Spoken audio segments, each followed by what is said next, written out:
Hello my dear students. Today's class we are going to discuss about Bt cotton. Bt cotton is also known as Bacillus thuringiensis cotton. In previous class we already discussed about applications of biotechnology in agriculture. So today we are again discussing that only. Bt cotton is also one of the applications of biotechnology in agriculture. So let us start Bt cotton. So what is the speciality of Bt cotton? Our Bt cotton in a ವೈಶಿಷ್ಟ್ಯತೆ ಏನು? This Bt cotton is generally modified as insect resistant plant varieties of cotton. ಈ ಒಂದು Bt cotton ಏನಾಗಿದೆ ಅಂದ್ರೆ ಒಂದು insect resistance plant variety ಅಂದ್ರೆ insect ಇಂದ prevention ಒಂದು ಇನ್ಸೆಕ್ಟ್ ಇಂದ ಪ್ರಿವೆನ್ಷನ್ ಅಂತ ಮಾಡ್ಕೊಳ್ಳುವಂತಹ ಒಂದು ಕಾಟನ್ ವೆರೈಟೀಸ್ ಆಗಿದೆ. Then how it is prevent insects, ಈ ಒಂದು ಕಾಟನ್ ವೆರೈಟಿ ಯಾವ ರೀತಿಯಾಗಿ ಇನ್ಸೆಕ್ಟ್ ಅನ್ನ ಪ್ರಿವೆಂಟ್ ಮಾಡ್ಕೊಳ್ಳುತ್ತೆ. ಈ ಒಂದು Bt ಕಾಟನ್ ಅನ್ನು ನಾವು ಬಯೋಟೆಕ್ನಾಲಜಿ ರಿಕಾಂಬಿನೆಂಟ್ ಬಯೋಟೆಕ್ನಾಲಜಿ ಒಂದು ಮೆಥಡ್ ಇಂದ ನಾವು ಇದನ್ನ ರೆಡಿ ಮಾಡಿರ್ತೀವಿ Bt ಕಾಟನ್ ವೆರೈಟೀಸ್ ಅನ್ನ. ಇವಾಗ ನಾವು ರಿಕಾಂಬಿನೆಂಟ್ DNA ಟೆಕ್ನಾಲಜಿಗೆ ಬೇಕಾಗಿರುವಂತಹ ಒಂದು ಟೂಲ್ಸ್ ಯಾವುದಪ್ಪ ಅಂದ್ರೆ ಲೈಗೇಸಸ್ ಆಗಿರ್ಬೋದು ಅಥವಾ ಪ್ಲಾಂಟ್ ವೆಕ್ಟರ್ ಏನು ಮಾಡುತ್ತೆ ಆ ಒಂದು ಜೀನ್ ಅನ್ನ ಟ್ರಾನ್ಸ್ಫಾರ್ಮ್ ಮಾಡುತ್ತೆ which is act as carriers which is carry the foreign gene and ಮತ್ತೇನು ಬೇಕು ಹೋಸ್ಟ್ ಬೇಕು. ಸುಮಾರು ಒಂದು ಟೂಲ್ಸ್ ಆಫ್ ಬಯೋಟೆಕ್ನಾಲಜಿಕಲ್ ಟೂಲ್ಸ್ ಅನ್ನ ಯೂಸ್ ಮಾಡಿಕೊಂಡು ನಾವು Bt ಕಾಟನ್ ಅನ್ನ ಮ್ಯಾನುಫ್ಯಾಕ್ಚರ್ ಮಾಡ್ತೀವಿ. So what is the function of this Bt cotton, ಯಾವ ರೀತಿಯಾಗಿ ಇನ್ಸೆಕ್ಟ್ ಇಂದ ಪ್ರಿವೆಂಟ್ ಮಾಡ್ಕೊಳ್ಳುತ್ತೆ. Bt cotton is stands for Bacillus thuringiensis. Bacillus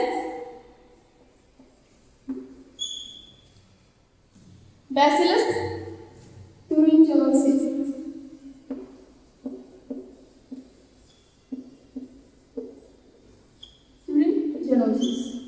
ಈ ಒಂದು bacteria, this is one of the soil bacteria.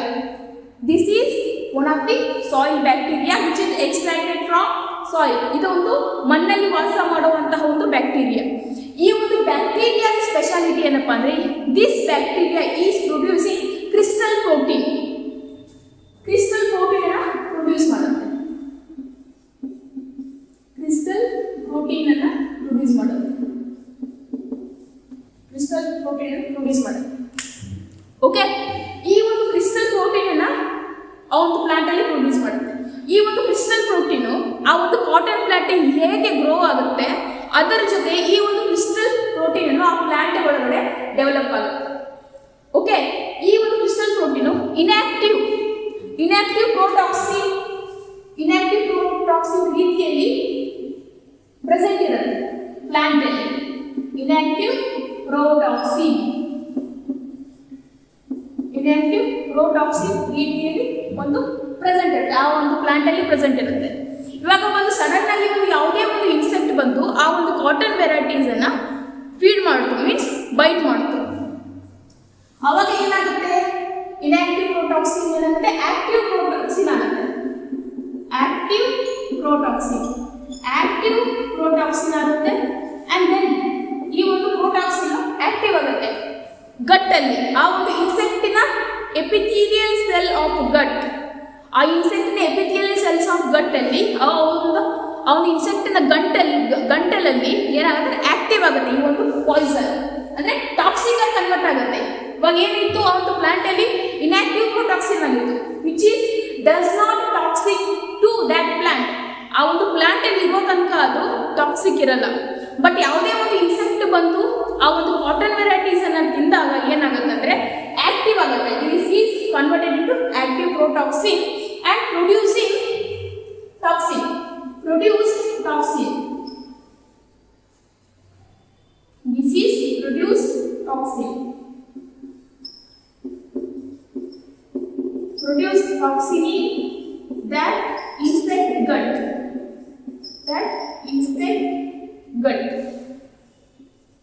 And then insect will dies. Okay. Bt cotton is is bacillus thuringiensis cotton. ಈ ಒಂದು bacillus thuringiensis is one of the bacteria which is extracted from soil. ನಾವು ಇದನ್ನ soil ನಿಂದ extract ಮಾಡ್ತೀವಿ. ಈ ಒಂದು bacillus thuringiensis ಏನನ್ನ produce ಮಾಡುತ್ತೆ ಅಂದ್ರೆ ಕ್ರಿಸ್ಟಲ್ ಪ್ರೋಟೀನ್ ಅನ್ನ ಪ್ರೊಡ್ಯೂಸ್ ಮಾಡುತ್ತೆ. ಕ್ರಿಸ್ಟಲ್ ಪ್ರೋಟೀನ್ ಅನ್ನ ಪ್ರೊಡ್ಯೂಸ್ ಮಾಡುತ್ತೆ, that is CRY protein. Okay, this protein is produced by cry genes. Okay, this crystal protein is produced by cry genes. ಈ ಒಂದು cry gene ಇದೆ means crystal protein speciality ಏನಪ್ಪಾ ಅಂದ್ರೆ which is present in inactive protoxin, which is present in plant in the form of inactive protoxin. ಈ ಒಂದು plant variety ನಲ್ಲಿ ಏನಾಗುತ್ತೆ ಅಂದ್ರೆ inactive form ಅಲ್ಲಿ ಇದು ಪ್ರೆಸೆಂಟ್ ಇರುತ್ತೆ. ಈ ಒಂದು ಇನ್ಆಕ್ಟಿವ್ ಪ್ರೋಟಾಕ್ಸಿನ್ ಅಲ್ಲಿ ಪ್ರೆಸೆಂಟ್ ಇರುತ್ತೆ, ಪ್ಲಾಂಟ್ ಅಲ್ಲಿ ಪ್ರೆಸೆಂಟ್ ಇರುತ್ತೆ. ಈ ಒಂದು ಕ್ರಿಸ್ಟಲ್ ಪ್ರೋಟೀನ್ ಏನಾಗುತ್ತೆ ಅಂದ್ರೆ ಆ ಒಂದು ಪ್ಲಾಂಟ್ ಜೊತೆಗೆ, ಆ ಪ್ಲಾಂಟ್ ಹೇಗೆ ಗ್ರೋ ಆಗುತ್ತೋ ಅದೇ ರೀತಿಯಾಗಿ ಅದರ ಜೊತೆಗೆ ಈ ಒಂದು ಕ್ರಿಸ್ಟಲ್ ಪ್ರೋಟೀನ್ ಆ ಒಂದು ಪ್ಲಾಂಟ್ ವೆರೈಟಿ ಜೊತೆಗೆ ಗ್ರೋ ಆಗುತ್ತೆ. ಇವಾಗ ಯಾವುದೇ ಒಂದು ಇನ್ಸೆಕ್ಟ್ ಬಂತು ಇನ್ಸೆಕ್ಟ್ ಬಂದು ಬೈಟ್ ಮಾಡುತ್ತೆ ಆ ಒಂದು ಪ್ಲಾಂಟ್ ಅನ್ನ. ಓಕೆ, ಇವಾಗ ಇನ್ಸೆಕ್ಟ್ ಏನ್ ಮಾಡುತ್ತೆ, ಒಂದು ಕ್ರಾಪ್ ಬಂದಾಗ ಅದರದ್ದು ಕಾಟನ್ ವೆರೈಟೀಸ್ ಹೂವು ಆಗಿರ್ಬೋದು ಅಥವಾ ಅದರ ಫ್ರೂಟ್ ಆಗಿರ್ಬೋದು ಅದನ್ನ ಬಂದು ಬೈಟ್ ಮಾಡುತ್ತೆ. ಆವಾಗ ಅದು ಬೈಟ್ ಮಾಡಿದಾಗ ಏನಾಗುತ್ತಪ್ಪ ಅಂದ್ರೆ ಈ ಒಂದು ಕ್ರಿಸ್ಟಲ್ ಪ್ರೋಟೀನ್ ಏನಿರುತ್ತಲ್ಲ ಇನ್ಆಕ್ಟಿವ್ ಪ್ರೋಟಾಕ್ಸಿನ್ ಫಾರ್ಮ್ ಅಲ್ಲಿ ಇರುತ್ತೆ. Toxic, it is toxic for that insect. Okay, ಆ ಒಂದು ಇನ್ಸೆಕ್ಟ್ ಬಂದು ಈ ಒಂದು ಕಾಟನ್ ಅನ್ನ ಬೈಟ್ ಮಾಡುತ್ತೆ, ತಿನ್ನಕ್ಕೆ ಟ್ರೈ ಮಾಡುತ್ತೆ. ಆವಾಗ ಏನ್ ಮಾಡುತ್ತೆ ಅಂದ್ರೆ ಈ ಒಂದು ಕ್ರಿಸ್ಟಲ್ ಪ್ರೋಟೀನು ಆಕ್ಟಿವ್ ಆಗುತ್ತೆ. when it is goes into that insect gut, ಆ ಒಂದು ಇನ್ಸೆಕ್ಟಿನ ದೇಹದ ಒಳಗಡೆ ಹೋದಾಗ ಏನಾಗುತ್ತೆ ಅಂದ್ರೆ ಇದು ಆಕ್ಟಿವ್ ಆಗುತ್ತೆ. ಆಕ್ಟಿವ್ ಆಗಿ ಏನಾಗುತ್ತಪ್ಪ ಅಂದ್ರೆ which is secrete toxic. Okay, ಈ ಒಂದು ಇನ್ಸೆಕ್ಟ್ ದೇಹದ ಒಳಗಡೆ ಹೋದಾಗ ಏನಾಗುತ್ತೆ ಆಕ್ಟಿವ್ ಪ್ರೋಟಾಕ್ಸಿನ್ ಆಗುತ್ತೆ, ಅಂದ್ರೆ ಆಕ್ಟಿವ್ ಆಗುತ್ತೆ. ಆಕ್ಟಿವ್ ಆಗಿ ಏನಾಗುತ್ತೆ ಅಂದ್ರೆ ಆ ಒಂದು ಟಾಕ್ಸಿನ್ ಅನ್ನ ಪ್ರೊಡ್ಯೂಸ್ ಮಾಡಕ್ಕೆ ಸ್ಟಾರ್ಟ್ ಮಾಡುತ್ತೆ. ಟಾಕ್ಸಿನ್ ಯಾವಾಗ ಆಕ್ಟಿವ್ ಆಗತ್ತಪ್ಪ ಅಂದ್ರೆ ಆ ಒಂದು ಇನ್ಸೆಕ್ಟಿನ ಗಟ್ಟಲ್ಲಿ, ಆ ಇನ್ಸೆಕ್ಟಿನ ಒಂದು gut part means epithelial cells of gut part, where the epithelial is present gut part ಅಂದ್ರೆ ಇನ್ಸೆಕ್ಟಿನ ಗಟ್ ಪಾರ್ಟ್, ಗಂಟಲಿನ ಪಾರ್ಟ್ ಅಲ್ಲಿ ಆ ಒಂದು ಟಾಕ್ಸಿಕ್ ರಿಲೀಸ್ ಆಗುತ್ತೆ. ಅವಾಗ ಏನಾಗುತ್ತೆ, ಆ ಎಪಿಥೀಲಿಯಲ್ ಸೆಲ್ಸ್ ಎಲ್ಲ ರಪ್ಚರ್ ಆಗುತ್ತೆ, ಒಂದು ಪೋರ್ಸ್ ಫಾರ್ಮೇಷನ್ ಆಗುತ್ತೆ. ಅದರ ಗಂಟಲಿನಲ್ಲಿ ಒಂದು ಪೋರ್ಸ್ ಫಾರ್ಮೇಷನ್ ಆಗಿ ಆ ಒಂದು ಇನ್ಸೆಕ್ಟ್ ಸತ್ತೋಗುತ್ತೆ. ಸೊ ಈ ರೀತಿಯಾಗಿ BT ಕಾಟನ್ ಆ ಇನ್ಸೆಕ್ಟ್ ಇಂದ ತನ್ನನ್ನು ತಾನು ಪ್ರಿವೆಂಟ್ ಮಾಡ್ಕೊಳ್ಳುತ್ತೆ. So let us study in detail. ನಾವಿವಾಗ BT ಕಾಟನ್ ಅನ್ನ ಇನ್ ಡೀಟೇಲ್ ಆಗಿ ಸ್ಟಡಿ ಮಾಡ್ತೀವಿ.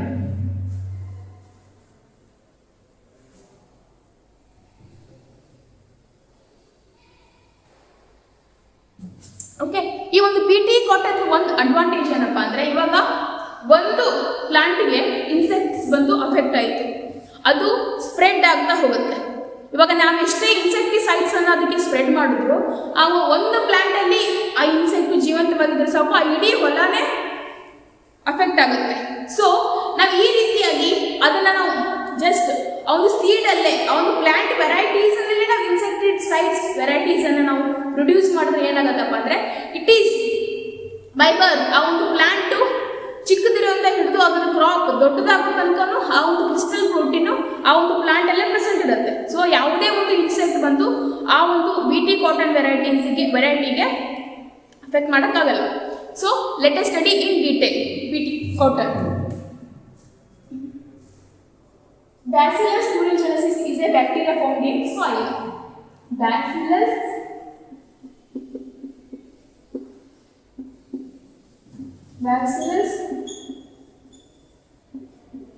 thuringiensis is a bacteria found in soil.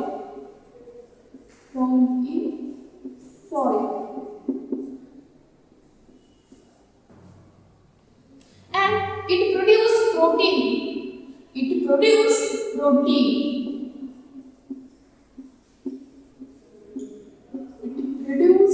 Protein or gene. It produces protein or gene, that is cry gene. This cry producing cry protein and also it is called crystal protein. When insect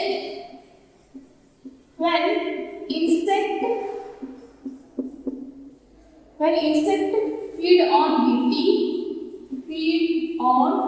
BT cotton, when feed on BT cotton, the gut of that insect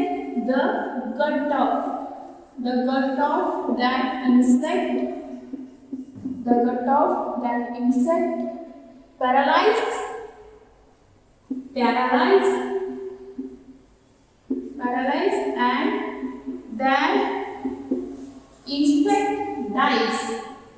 and that insect dies.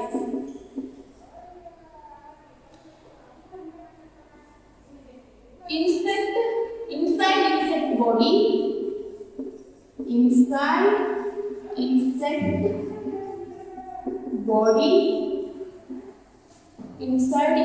body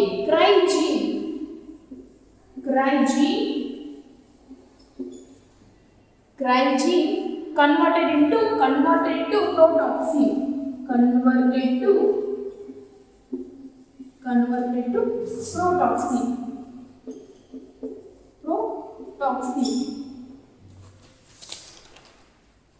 okay. Beta urogenesis of BT cotton. Bacillus thuringiensis is a bacteria found in soil. It is bacteria found in soil. ಈ ಒಂದು bacteria ಮಣ್ಣಲ್ಲಿ ನಮಗೆ ಸಿಗುತ್ತೆ, ಮಣ್ಣಲ್ಲಿ ಕಂಡು ಬರುತ್ತೆ. And it produces protein gene. It is produced protein gene that is cry gene. This is producing crystal protein. Cry gene crystal protein ಅನ್ನು produce ಮಾಡುತ್ತೆ. And when insect feed on BT cotton, ಯಾವಾಗ ಒಂದು insect ಆ cotton ಅನ್ನ feed ಮಾಡುತ್ತೋ, ಆ cotton ಅನ್ನ bite ಮಾಡುತ್ತೋ, ಏನಾಗುತ್ತಂದ್ರೆ the gut of insect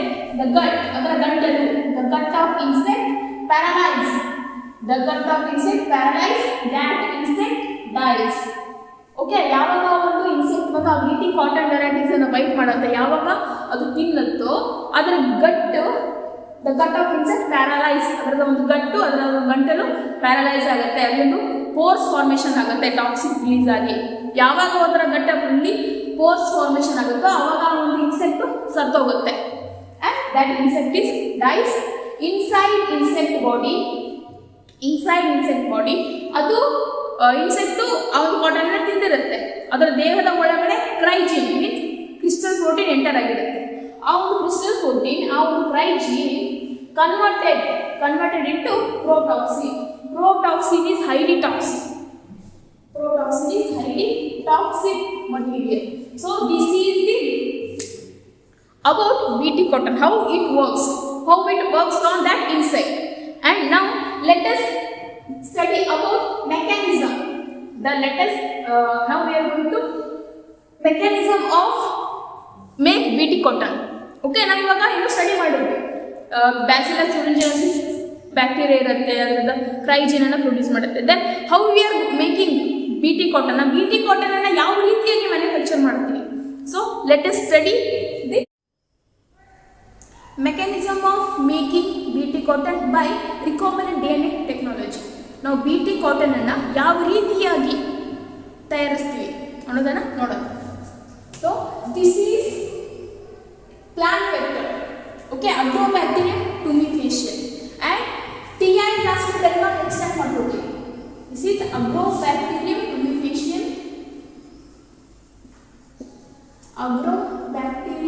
tumefacium. This is the plant vector. Now ಈ ಒಂದು plant vector ಅಲ್ಲಿ ನಾವು TI plasmid ಅನ್ನು ಎಕ್ಸ್ಟ್ರಾಕ್ಟ್ ಮಾಡ್ಕೊಳ್ತೀವಿ. Now this is act as carrier. ಈ ಒಂದು TI ಪ್ಲಾಸ್ಮಿಡ್ ಇವಾಗ ಕ್ಯಾರಿಯರ್ ಆಗಿ ವರ್ಕ್ ಮಾಡುತ್ತೆ. ಕ್ಯಾರಿಯರ್ ಅಂದ್ರೆ ಏನು, ಒಂದು ಕಡೆ ಇದ್ದ ಜೀನನ್ನು ಅಥವಾ ಫಾರಿನ್ ಜೀನನ್ನು ಕ್ಯಾರಿ ಮಾಡೋದು.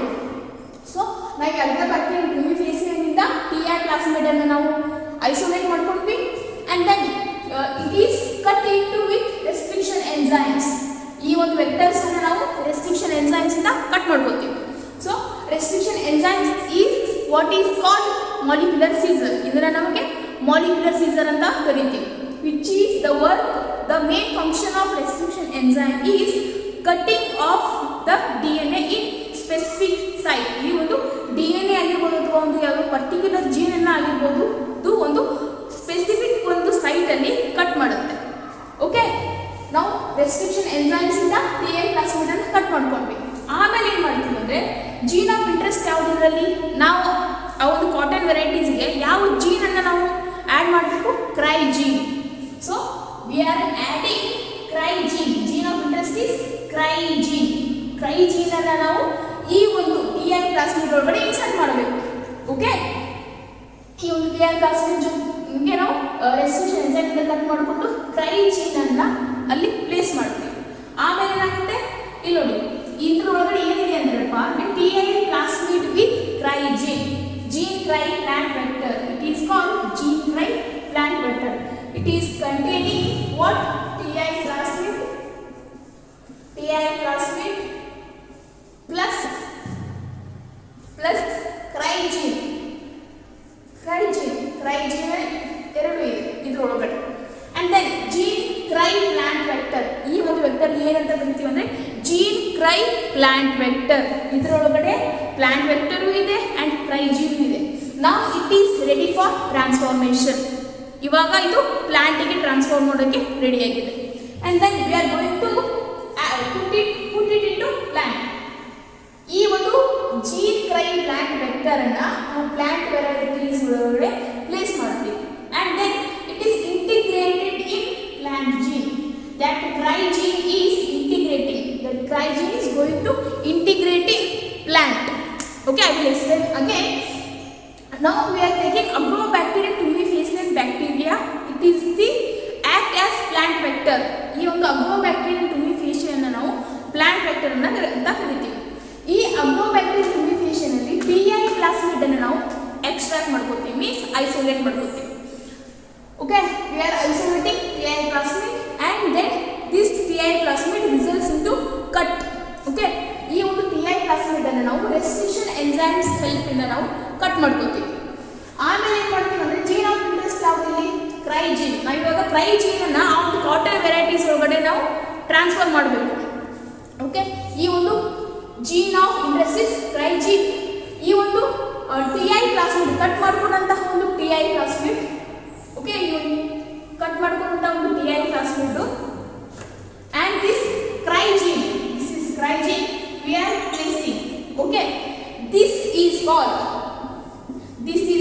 cry gene. this is called cry gene plant interest. ಇದು plant vector ಇರುತ್ತೆ, cry gene ಇರುತ್ತೆ, and it is called cry gene plant vector. ಈ ಒಂದು ವೆಕ್ಟರ್ ಅನ್ನು ನಾವು ಪ್ಲಾಂಟ್ ಒಳಗಡೆ which is going to put it in plant ಒಳಗಡೆ place ಮಾಡ್ತೀವಿ. then this plant is integrated in plant gene. ಈ ಒಂದು ಕ್ರೈ ಜೀನ್ ಇರುತ್ತಲ್ಲ, ಒಂದು ಪ್ಲಾಂಟ್ ಜೀನ್ ಒಳಗಡೆ ಇಂಟಿಗ್ರೇಟೆಡ್ ಆಗುತ್ತೆ. ನಾವು we are getting BT cotton. ಈ ರೀತಿಯಾಗಿ ನಾವು BT ಕಾಟನ್ ಪ್ಲಾಂಟ್ ವೆರೈಟೀಸ್ ಅನ್ನು ನಾವು ತಯಾರಿಸ್ತೀವಿ by the help of recombinant DNA technology. Okay, applications of biotechnology in medicine. biotechnology is playing a very important role in medicine. biotechnology medical field ಅಲ್ಲಿ ತನ್ನದೇ ಆದಂತಹ ಒಂದು ಇಂಪಾರ್ಟೆಂಟ್ ರೋಲ್ ಅನ್ನು play ಮಾಡುತ್ತೆ. then what are the applications of biotechnology in medicinal field? see, by the help of biotechnology we are preparing many therapeutic drugs. we are manufacturing many therapeutic drugs, vaccines and several medicines and food supplements. ಸುಮಾರು ಈ ಒಂದಿಷ್ಟು drugs ಆಗಿರ್ಬೋದು, vaccines ಆಗಿರ್ಬೋದು, ಅವುಗಳನ್ನೆಲ್ಲ ನಾವು recombinant biotechnology method ಇಂದ, ಅದರ ಒಂದು ಸಹಾಯದಿಂದ ನಾವು ಮ್ಯಾನುಫ್ಯಾಕ್ಚರ್ ಮಾಡ್ತೀವಿ. So let us see one by one what are the applications of biotechnology in medicine. Biotechnology is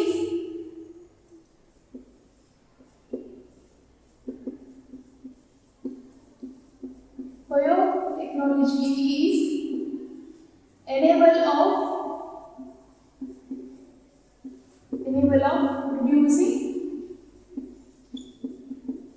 of producing mass product, mass enable of mass of safe, mass of safe, more effective, safe, more effective, more effective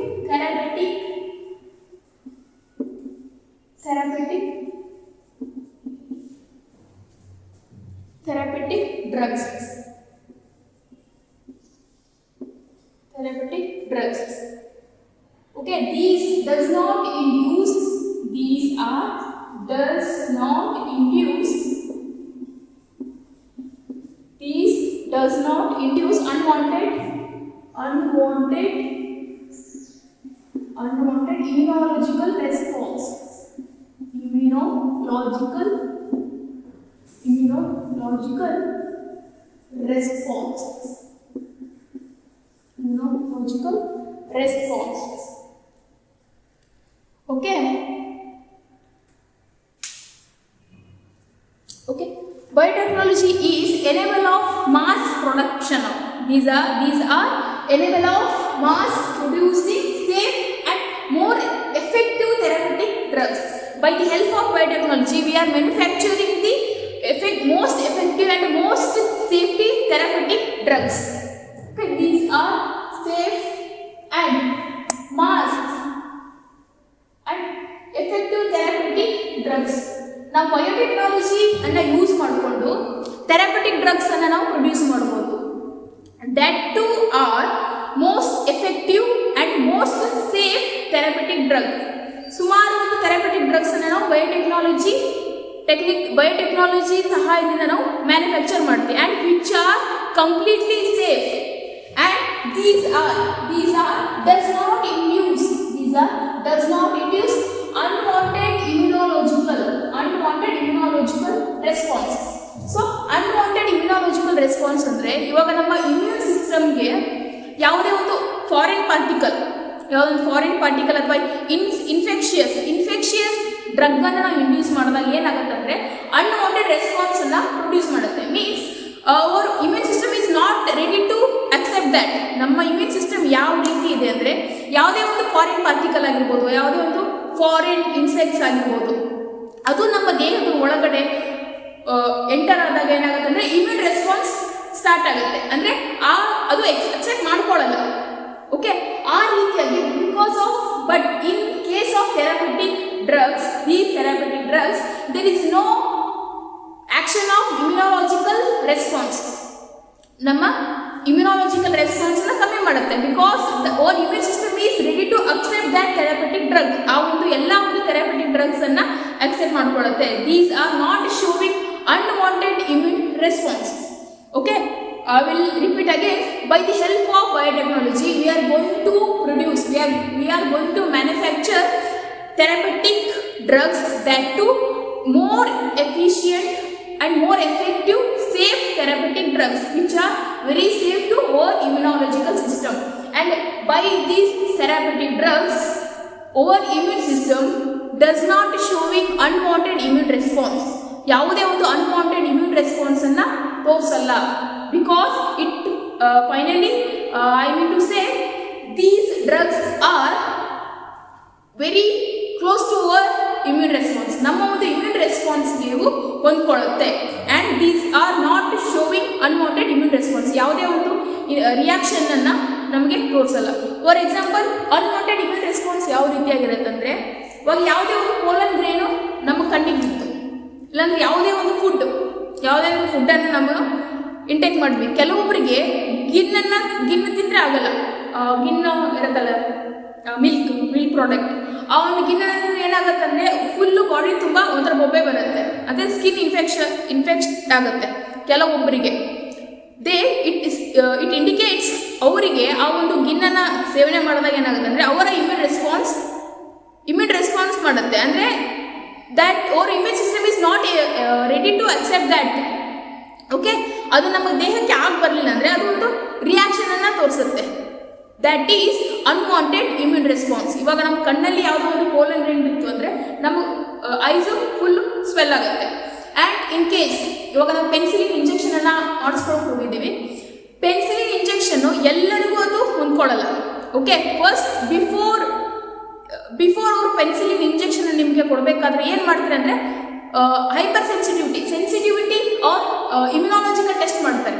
ಒಂದು ನಿಮ್ಮ ಕೈ ಮೇಲೆ ಅದನ್ನು ಪೆನ್ಸಿಲಿನನ್ನು ಒಂದು ಸಣ್ಣ ಪ್ರಮಾಣದಲ್ಲಿ ನಿಮ್ಗೆ inject ಮಾಡಿ ಅದನ್ನು ಮಾರ್ಕ್ ಮಾಡ್ತಾರೆ.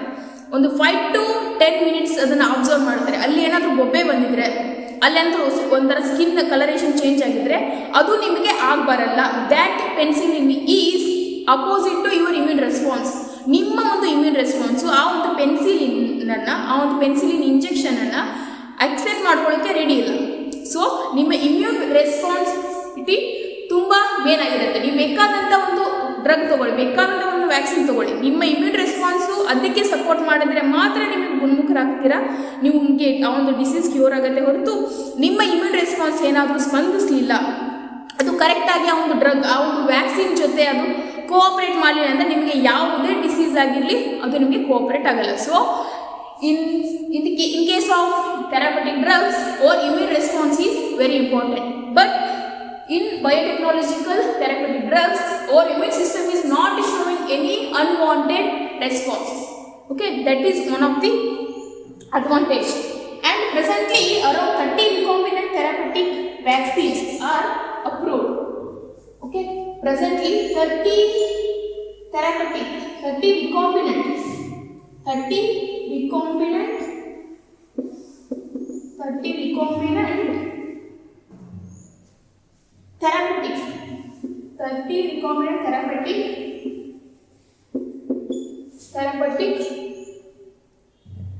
therapeutic medicines are approved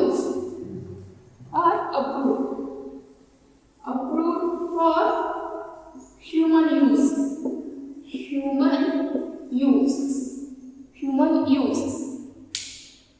okay, ಇವಾಗ ನಾವು ಥೆರಪ್ಯೂಟಿಕ್ ಡ್ರಗ್ಸ್ ನಾವು ಮ್ಯಾನುಫ್ಯಾಕ್ಚರ್ ಮಾಡಿದ್ವಿ ಬಯೋಟೆಕ್ನಾಲಜಿಕಲ್ ರಿಕಾಂಬಿನೆಂಟ್ ಬಯೋಟೆಕ್ನಾಲಜಿ ಪ್ರೊಸೆಸ್ನಲ್ಲಿ ಯೂಸ್ ಮಾಡ್ಕೊಂಡು. ಅದರಲ್ಲಿ 30 ರಿಕಾಂಬಿನೆಂಟ್ ಮೆಡಿಸಿನ್ಸ್ ಏನಿದೆ ಅಲ್ಲ ಅದು ಹ್ಯೂಮನ್ ಯೂಸ್ಗೆ ಅಪ್ರೂವಲ್ ಆಗಿದೆ. ಅದರಲ್ಲಿ ಇನ್ಸುಲಿನ್ ಕೂಡ ಒಂದು. ಓಕೆ, ಇನ್ಸುಲಿನ್ ಕೂಡ ಒಂದು. ಇವಾಗ ಡಯಾಬಿಟಿಕ್ ಪೇಷಂಟ್ಸು ಇನ್ಸುಲಿನನ್ನು ತಗೊಳ್ತಾರೆ. ಓಕೆ, ಡಯಾಬಿಟಿಕಲ್ಲಿ 2 ಟೈಪ್ಸ್ ಇದೆ, type 1 diabetic and type 2 diabetic. Type 1 ಡಯಾಬಿಟಿಕಲ್ಲಿ ಏನಂದರೆ ನಾವೊಂದು ಮೆಡಿಸಿನ್ನಲ್ಲೇ, ನಾವೊಂದು ಆಹಾರ ಪದ್ಧತಿಯಲ್ಲೇ ನಾವು ಅದನ್ನು ಕಂಟ್ರೋಲ್ ಮಾಡ್ಬೋದು. When we are taking medicine that is start doing their work in our body, ಆ ಒಂದು ಟ್ಯಾಬ್ಲೆಟಲ್ಲಿ ನಮ್ಮ ಇಮ್ಯೂನ್ ಸಿಸ್ಟಮ್ ರೆಸ್ಪಾನ್ಸ್ ಮಾಡುತ್ತೆ. But in case of type 2, ಯಾರಿಗೆ ಟೈಪ್ 2 ಡಯಾಬಿಟಿಕ್ ಇರುತ್ತೆ, ಟೈಪ್ 2 ಡಯಾಬಿಟಿಕ್ ವೆರಿ ಯಂಗ್ ಏಜಲ್ಲಿ ಇರುತ್ತೆ. ಕೆಲವೊಬ್ರು ಚಿಕ್ಕ ಮಕ್ಕಳಿರುತ್ತೆ, ಒಬ್ಬೊಬ್ಬರಿಗೆ ಅಡಲ್ಟ್ ಅಂದರೆ ತುಂಬ ಚಿಕ್ಕ ವಯಸ್ಸಿಗೆ ಮಿಡ್ ಏಜ್ಗೆ ಟೈಪ್ 2 ಡಯಾಬಿಟಿಕ್ ಬರುತ್ತೆ. ಅಂಥ ಒಂದು ಟೈಪ್ 2 ಡಯಾಬಿಟಿಕ್ ಪೇಷಂಟ್ಸ್ ಏನು ಮಾಡ್ತಾರೆ ಅಂದರೆ ಇನ್ಸುಲಿನನ್ನು ಡೈರೆಕ್ಟಾಗಿ ತಮ್ಮ ನರ್ವ್ಗೆ, ಡೈರೆಕ್ಟಾಗಿ ತಮ್ಮ ಬ್ಲಡ್ಗೆ ಹರಿಬಿಡ್ತಾರೆ, ಅಂದರೆ ತಾವೇ ಇಂಜೆಕ್ಟ್ ಮಾಡ್ಕೊತಾರೆ. ಸೊ ಬೆಳೀತಾ ಹೀಗೆ ನಮಗೆ ಡಯಾಬಿಟಿಕ್ ಕೇಸನ್ನು ಜಾಸ್ತಿ ಆಗ್ತಾ ಏನಾಗುತ್ತೆ ಅಂದರೆ ನಮಗೆ ಇನ್ಸುಲಿನ್ದು ಅವಶ್ಯಕತೆ ಜಾಸ್ತಿ ಬಂತು. ಓಕೆ, ಇವಾಗ ಡೇ ಬೈ ಡೇ ನಮ್ಮ ಲೈಫ್ ಸ್ಟೈಲ್ ಆಗಿರ್ಬೋದು, ನಮ್ಮ ಫುಡ್ ಸ್ಟೈಲ್ ಆಗಿರ್ಬೋದು, ಬರ್ತಾ ಡಯಾಬಿಟಿಕ್ ಪೇಷಂಟ್ಸು ಜಾಸ್ತಿ ಆಗ್ತಾ ಇದ್ದಾರೆ. ಟೈಪ್ 1ಗಿಂತ ಟೈಪ್ 2 ಜಾಸ್ತಿ ಆಗಿದ್ದಾರೆ. ಟೈಪ್ 1ದವರು ಇನ್ಸುಲಿನ್ ತಗೋವಂಥ ಅವಶ್ಯಕತೆ ಇರಲ್ಲ. ಟೈಪ್ 2 ಡಯಾಬಿಟಿಸ್ ಇರೋರು ಪೇಷಂಟು ಅವ್ರು ಮಾತ್ರ ಇನ್ಸುಲಿನ್ನ ತಗೋಬೋದು. ಸೊ ಡೇ ಬೈ ಡೇ ಜಾಸ್ತಿ ಆಗಿದೆ ಇನ್ಸುಲಿನ್. ನಾವು ಇನ್ಸುಲಿನ್ನ ಯಾವ ರೀತಿಯಾಗಿ ಪ್ರಿಪೇರ್ ಮಾಡ್ತಿದ್ವಿ ಅಂದರೆ ಪ್ರೀವಿಯಸ್ ಆಗಿ ನಾವು ಅನಿಮಲ್ಸನ್ನು ಸ್ಕ್ಯಾಟಲ್ ಮಾಡ್ತಿದ್ವಿ. ನಾವು ಪಿಗ್ ಆಗಿರ್ಬೋದು, ಕೌ ಆಗಿರ್ಬೋದು, ಅದು ಒಂದು ಕ್ಯಾಟಲ್ ಎನಿಮಲ್ಸನ್ನು ನಾವು ಅದನ್ನು ಸ್ಕ್ಯಾಟರ್ ಮಾಡಿ ಅದರಿಂದ ನಾವು ಇನ್ಸುಲಿನನ್ನು ತಗೊಳ್ತಿದ್ವಿ. ಸೊ ಬರ್ತಾ ಏನಾಯ್ತಂದರೆ ಈ ಒಂದು ಇನ್ಸುಲಿನು ಇನ್ಫೆಕ್ಷಿಯಸ್ ಅಂದರೆ ಅಲರ್ಜಿ ಕಾಸ್ ಮಾಡೋಕ್ಕೆ ಸ್ಟಾರ್ಟ್ ಆಯಿತು. ಯಾವಾಗ ಒಂದು ಆ ಇನ್ಸುಲಿನನ್ನು ತೊಗೊತಾರೋ ಕೆಲವೊಬ್ರಿಗೆ ಬರಲಿಲ್ಲ, ಅಲರ್ಜಿ ಆಯಿತು, ಕೆಲವೊಬ್ರು ಅವ್ರದ್ದು ಜೀವನೇ ಹೋಯಿತು, ಕೆಲವೊಬ್ರದ್ದು ಸ್ಕಿನ್ನಲ್ಲಿ ಏನೋ ಅಲರ್ಜಿಕ್ ರಿಯಾಕ್ಷನ್ಸ್ ಆಯಿತು. ಸೊ ಇಂಥ ಒಂದು ಕೇಸಲ್ಲಿ ಏನು ಮಾಡಿದ್ರೆ ಇವಾಗ ನಾರ್ಮಲ್ ಆಗಿ ಇವಾಗ ಹೇಗೆ ಡಯಾಬಿಟಿಕ್ ಜಾಸ್ತಿ ಆಗ್ತಿದೆ, ಇನ್ಸುಲಿನ್ ಬೇಡಿಕೆ ಜಾಸ್ತಿ ಆಗ್ತಿದೆ. ನಮ್ಗೆ ಹೆಂಗೆ ಇನ್ಸುಲಿನ್ ಬೇಡಿಕೆ ಜಾಸ್ತಿ ಆಗುತ್ತೆ, ನಾವು ಅನಿಮಲ್ಸನ್ನು ನಾವು ಸ್ಕ್ಯಾಟರ್ ಮಾಡಬೇಕಾಗಿದೆ, ಅಂದರೆ ಅನಿಮಲ್ಸ್ಗೂ ಹಾರ್ಮ್ ಆಗುತ್ತೆ. ಸೊ ಇದನ್ನು ಎರಡನ್ನೂ ಮಿಕ್ಸ್ ಮಾಡಿ ಎರಡನ್ನೂ ತಪ್ಪಿಸಬೇಕು. ನಮಗೆ ಇನ್ಸುಲಿನ್ ಮ್ಯಾನುಫ್ಯಾಕ್ಚರ್ ಜಾಸ್ತಿ ಆಗಬೇಕು, ನಾವೊಂದು ಅನಿಮಲ್ಸ್ಗೂ ಯಾವುದಾದ್ರು ಹಾರ್ಮ್ ಮಾಡಬಾರ್ದು. ಈ ಒಂದು ಕೇಸಲ್ಲಿ ಏನಾಯ್ತಪ್ಪ ಅಂದರೆ ನಾವು ಬಯೋಟೆಕ್ನಾಲಜಿ ಟೆಕ್ನಿಕ್ಸ್ ಮೆಥಡನ್ನು ಯೂಸ್ ಮಾಡಿಕೊಂಡು ಇನ್ಸುಲಿನನ್ನು ನಾವು ಲ್ಯಾಬೊರೇಟರಿಯಲ್ಲೇ ನಾವು ಮ್ಯಾನುಫ್ಯಾಕ್ಚರ್ ಮಾಡೋಕ್ಕೆ ಸ್ಟಾರ್ಟ್ ಮಾಡಿದ್ವಿ. ಓಕೆ, ಸೆವೆರಲ್ ಅಮೈನೋ ಆಸಿಡ್ಸನ್ನು ಯೂಸ್ ಮಾಡ್ಬೋದು ಅಥವಾ ಇಂಟ್ರಾನ್ಸ್, ಪೆಪ್ಟೈಡ್ ಚೈನ್ಸ್. ಓಕೆ, ಆ ಒಂದು ಇನ್ಸುಲಿನಲ್ಲಿ ಸ್ಟ್ರಕ್ಚರ್ ಯಾವ ಒಂದು ಕೆಮಿಕಲ್ ಕಾಂಪೋಸಿಷನ್ ಇದೆ, ಯಾವ ಒಂದು ಕೆಮಿಕಲ್ ಸ್ಟ್ರಕ್ಚರ್ ಇದೆ, ಅದರ ಅನುಗುಣವಾಗಿ ನಾವು ಇನ್ಸುಲಿನನ್ನು ನಾವು ಲ್ಯಾಬೊರೇಟರಿಯಲ್ಲೇ ಪ್ರಿಪೇರ್ ಮಾಡ್ಕೊಳ್ಳೋಕ್ಕೆ ಸ್ಟಾರ್ಟ್ ಮಾಡಿದ್ವಿ. ಸೊ ವಿ ಆರ್ ನಾವು preparing insulin in our laboratory. ನಮ್ಮ ಒಂದು ಲ್ಯಾಬೊರೇಟರಿಯಲ್ಲಿ ನಾವು ಇವಾಗ ಇನ್ಸುಲಿನನ್ನು ಪ್ರಿಪೇರ್ ಮಾಡ್ಬೋದು. In place of, instead of scattering of that animals, ಯಾವುದೇ ಒಂದು ಪ್ಯಾಟರ್ನ್ಸನ್ನು ಆಗಿರ್ಬೋದು ಅಥವಾ ಪಿಗ್ಗನ್ನು ಆಗಿರ್ಬೋದು, ಅದರ ದೇಹದಿಂದ ನಾವು ಇನ್ಸುಲಿನ್ ಎಕ್ಸ್ಟ್ರಾಕ್ಟ್ ಮಾಡ್ಕೊಳ್ಳೋ ಬದಲು ನಾವು ಲ್ಯಾಬೊರೇಟರಿಯಲ್ಲೇ ಅದರಲ್ಲಿ ಯಾವ್ಯಾವ ಒಂದು ಕೆಮಿಕಲ್ ಕಾಂಪೋಸಿಷನ್ ಇದೆ ಅವುಗಳನ್ನು ಯೂಸ್ ಮಾಡಿಕೊಂಡು ನಾವು ಬಯೋಟೆಕ್ನಾಲಜಿನ ಯೂಸ್ ಮಾಡಿಕೊಂಡು ಇನ್ಸುಲಿನನ್ನು ನಾವು ಪ್ರೊಡ್ಯೂಸ್ ಮಾಡ್ಬೋದು. So let us see how insulin is manufacturing, how the genetically engineered insulin. Now we are going to study how insulin is genetically manufactured in laboratory. Before studying of making of insulin, first we have to understand the chemical composition, the chemical structure of that insulin. Human insulin is made up of 51 amino acid. Human insulin is made up of 51 amino acid. Human insulin ಅಲ್ಲಿ 51 amino acids ಇರುತ್ತೆ. ಅದರಲ್ಲಿ A is having 21 amino acids and B is having 30 amino acids.